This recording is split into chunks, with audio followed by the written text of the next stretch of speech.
Obviously, as the investigation unfolded, did you have people take pictures of the location? Our crime scene came out and photographed and processed the scene. All right, and in this photograph here, as part of the presentation, are these essentially how the cars were there when you arrived on scene? When I arrived on scene, that's how they were, yes. And would this essentially be called the final resting of the vehicles? Correct. That's what we call final arrest, yes. Okay, and obviously on the left, we see that was the Ford Mustang driven by Cameron Heron, correct? Correct. And on the right was that, what was described as the gold Nissan Altima. Correct. And then the next photo here is this just showing a different angle looking north up Bayshore where you can see the stroller off in the distance ahead of the Mustang. Correct. Now this next photograph here, that would be, for the record, just a photograph up close of the Mustang where there's damage on the driver's side portion of that vehicle. Did you, in your investigation, determine, in fact, what you believe to be what had caused that damage there at that location? Would be the impact with the victims. Okay, and was it also impact with the stroller that was carrying Lilia, the Correct. child? Correct. And then the next slide, did you further just document a close-up just showing the damage, showing the strike? Was that picture consistent with the strike with both victims being there on the left driver's side of the vehicle? Yes. Okay. And then in the next picture, did you document that there was some damage to the vehicle there in the passenger bottom portion of the window, indicating where the victim had struck the windshield? Correct. And then in the last photograph here, is that a photograph of the stroller, just documenting the damage? Yes, that was a stroller would have been when we arrived. And was that damage, did you at some point verify that that damage was consistent with that damage there on the driver's side front portion of that Ford Mustang? You can line the stroller up with the Mustang, and you can see how it fits in there perfectly.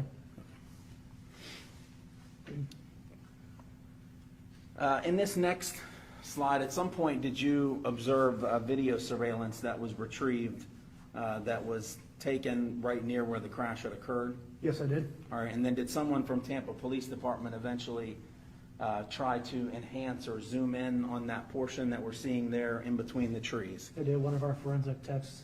All right, and if you can just describe to us, before I play it, essentially kind of what we're going to be looking for here before I play this video. And that would be looking kind of southeast on Bayshore. So northbound lanes are going to be, where your green boxes, you're going to see, that's after the crash. Come through that green box area there, and the two cars will. All right, so what we're seeing there as far as like the reference point of that gazebo, just beyond that gazebo across the street through those trees, is that essentially where the impact had occurred? Yes. And the bottom portion of that video that's enhanced showing in between those two trees, is that where we'll see the two vehicles come through and pass through prior to the collision? Yes. I'll go ahead and play this at this time.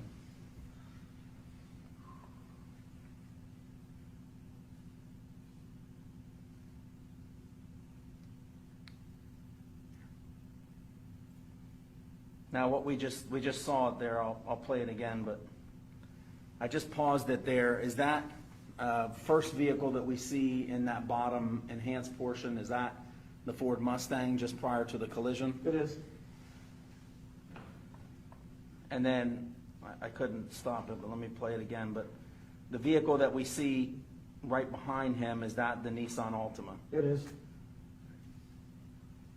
And did you determine during your investigation that those vehicles, based on this video and based on the witness statements, appeared to be very close to each other prior to the impact? They were. Okay. But was the Ford Mustang the vehicle ahead of the Nissan Altima? The Mustang was in front, yes. And in this case, there wasn't any evidence, and nor does the court believe that there was any specific intent to do harm, in this case, to the victims. But there was intent to drive at an egregious speed, 102 miles an hour, regardless of the consequences and regardless of who that ended up harming. And then the second part of that, the second component, is the harm caused. And in this case, it's just impossible to have greater harm than the harm that occurred in this case, which was the loss of a mother, loss of a baby, and really the loss of a family as it existed when this occurred.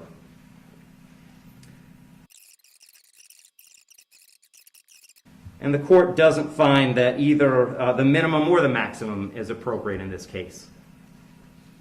I've said it several times, the serious nature of the offense, egregious nature of the conduct, and mostly the harm that's been caused prevent me from putting this as a bottom of the guidelines minimum case.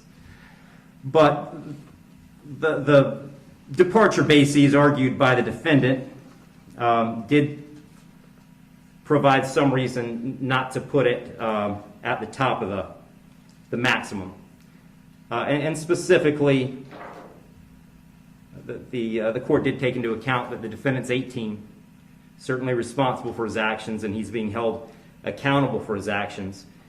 But the age of 18, the court finds, is a mitigating factor and shouldn't put this at a maximum. Also, the complete lack of prior criminal history is something that the court considered as preventing this from being at the top. So having said all that, the court is going really toward the middle between the minimum under the guidelines and the maximum punishment permitted under Florida state law. So on count one, vehicular homicide, the court's going to adjudicate the defendant guilty, sentence him to 9 years in the Florida State Prison. On count two, same charge, court will adjudicate the defendant guilty, sentence him to 15 years Florida State Prison, and that'll run consecutive to count one, for a total of 24 years Florida State Prison. Count three is a misdemeanor, unlawful racing on a highway, so the court will adjudicate the defendant guilty, sentence him to time served. Give credit for time served, I believe, 2 days.